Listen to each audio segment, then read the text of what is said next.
Hey guys, what's going on? It is Ash here coming at you today in Clash Royale, and finally, I can share with you guys Night Witch gameplay. Now, some of you, because the Night Witch draft challenge is almost upon us, are going to be unlocking the Night Witch, and you're going to want a good deck to test her out in, and I have a good feeling about all three of the decks that I'm going to be sharing in today's video with you guys. I'm going to go up against Clash with Cam, who, for my money, is actually one of the better YouTubers in the game. He's flirting with Global Top 200.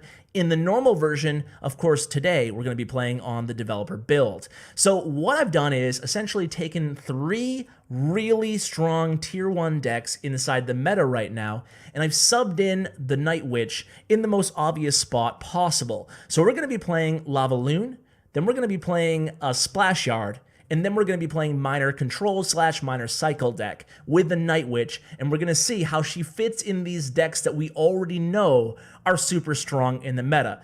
Now, quick disclaimer, I did make the mistake of recording my commentary and my gameplay at the same time, and I just wasn't happy with the end result. I ended up talking too much about the play-by-play and not enough about the actual Night Witch, so I've decided to go ahead and record the commentary separately. Hope you guys don't mind, but you will get the live action feel of these matches going against Cam. I told Cam just to go ahead and play any deck that he feels like, so I can get a variety of different decks and just see how we'll go against them. So we'll see what he does here in excuse me, in the first match. Now, a shout out to, who did I find this deck from? This LavaLoon variation with the Zap and the Tornado.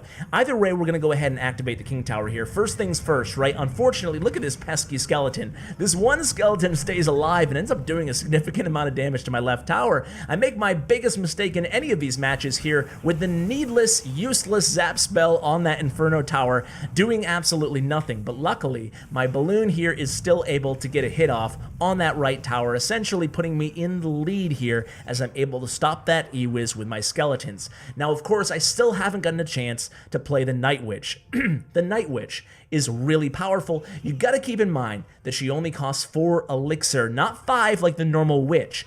And one could make the argument that despite the fact that she's a melee unit, she hits with her staff rather than the ranged attack that the witch has, she's actually really versatile, and in a lot of ways, she's stronger than the traditional witch. Now, of course, not every way, but when she dies, she spawns bats. You just saw those bats right there. I kind of wasted the Ice Spirit there, and unfortunately, I was late on that Tornado. So far, the gameplay isn't that stellar by yours truly, but I promise things will get better as we keep going here. So what we want to do with this deck, the reason I think the Night Witch is a great fit in the deck, and I think you will be seeing this later on in this actual match, is I have the Miner in the deck, right? And I think that the fact that she's spawning all these bats here, this time I don't zap the Inferno Tower, I zap the Goblins instead, which was much better. The end result was much more preferable than the first push there. And the reason that I don't go ahead and the reason I like the Night Witch here is because I think she synergizes really well with the Miner. She's going to be spawning all those bats, and even when she dies, she spawns 2 additional bats.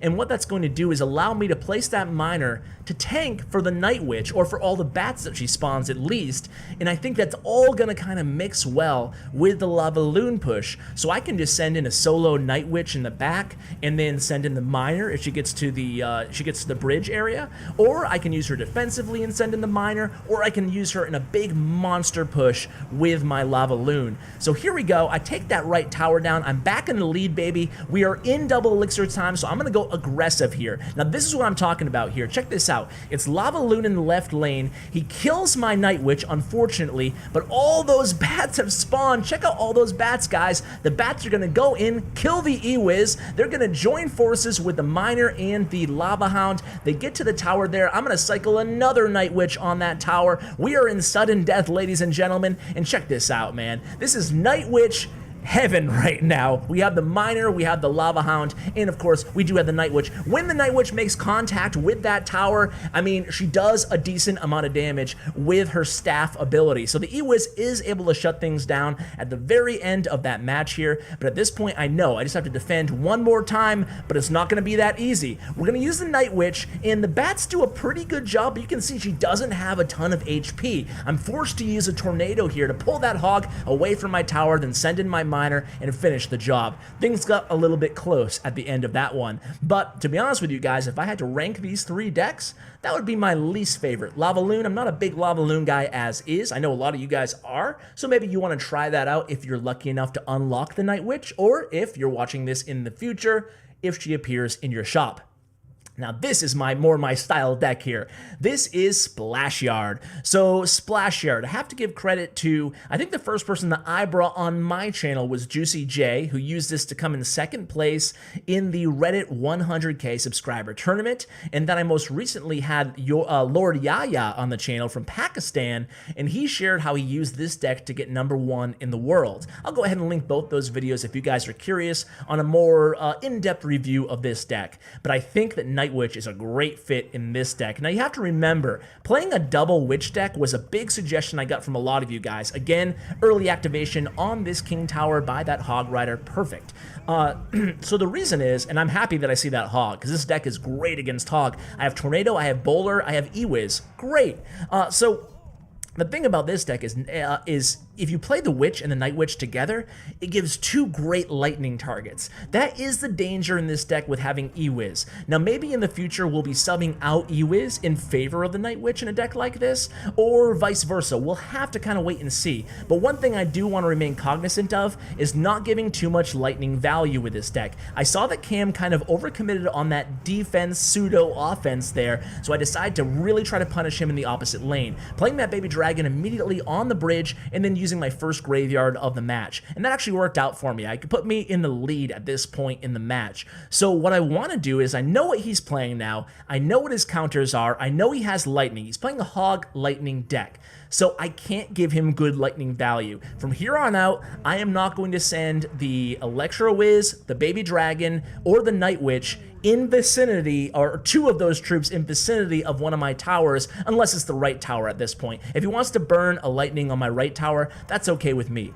So I'm going to play the Night Witch in the opposite lane. I figured these bowlers will just go head to head in the left lane, and you can see, guys, when you play the Night Witch behind your King Tower, her first spawned bats that happen immediately after you cast the Witch onto the arena, they're going to go in both separate lanes, okay? So that's something that's very subtle, but in my opinion, it's very important, because that's going to provide kind of like you split skeletons in the beginning of a match. It's actually kind of a good thing that they split in both directions. You can sneakily put a battle ram or a Hog Rider in the opposite lane, and then just give that little extra punch of a bat to deal with for your opponent, or it can just be a good defensive distracting troop. Again, similar to skeletons, these bats don't have a ton of HP and they don't do a ton of DPS, but they are lethal in big packs, and that's the point with the Night Witch. So here comes another Hog push on the left. I was ready for it. I have my Tornado ready, and I don't, is that Hog? Oh, that was a good lightning by Cam there, but look at all those bats. The bats again spawn when she dies. Meanwhile, I'm aggressive with my graveyard in the opposite lane, and I'm gonna end up taking that tower, I think here. That Bowler,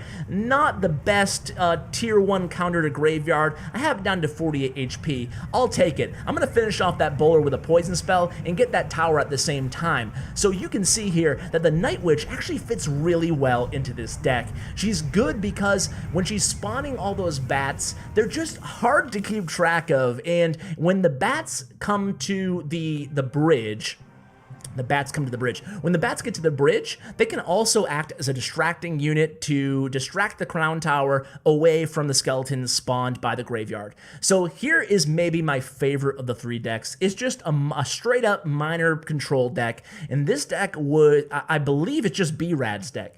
It's Rads Deck that Tag recently shared on my channel. I'll link that one for you guys too. And I just subbed in again the Night Witch for the night to see how she does in the deck.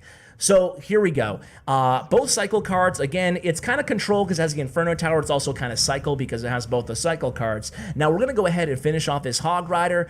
We know he's playing Hog again. So another Hog deck by Cam. Apparently Cam is a big fan of the Hog decks. So now that I know he's playing against Hog Rider, I know my tier 1 counter, I guess, is going to be the Inferno Tower. But of course, in this deck, I have a lot of counters. I'm going to play the Night Witch in the back here. I want to try to bait out one of his spells. I want to see what spells he has in this deck. And look at these bats. They're going to really do a number on this Knight here. Again, he knows I'm playing Night Witch, so that SOB Cam, he's playing the Lightning in the deck. But look at this. I forced him to play the Skeletons there to guard against those 2 bats. That could have been trouble for him otherwise. So now I'm pretty happy about this matchup. I do know that, of course, he does have the Lightning. I want to be aware of that, want to be cognizant not to give him super great Lightning values. So instead, I decide to change directions. He already used 1 Lightning in the left lane. Hey, let's see if he wants to go for the Lightning in the right lane. I know he has Lightning in hand at this point. So at this point, I'm not going to rush things. With this deck, it's really important. One thing that Tag taught me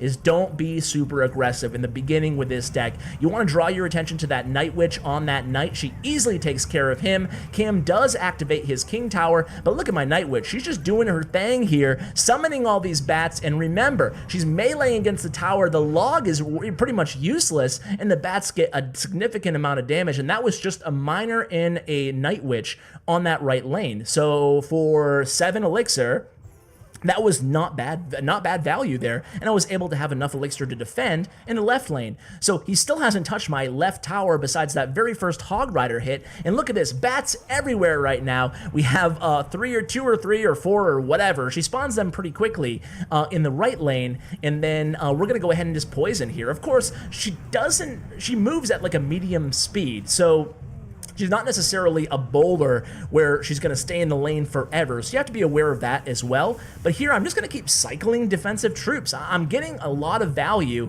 with my Night Witch Miner combo in the right lane. So I really like I said in the first LavaLoon example, I really like having the Miner and the Night Witch. And even having minions in the same deck can work out too. I'm making Cam burn his Executioner, and I'm applying steady pressure. Whenever he's sending in the Executioner, which is his best counter, I'm trying to have a good answer for my next push.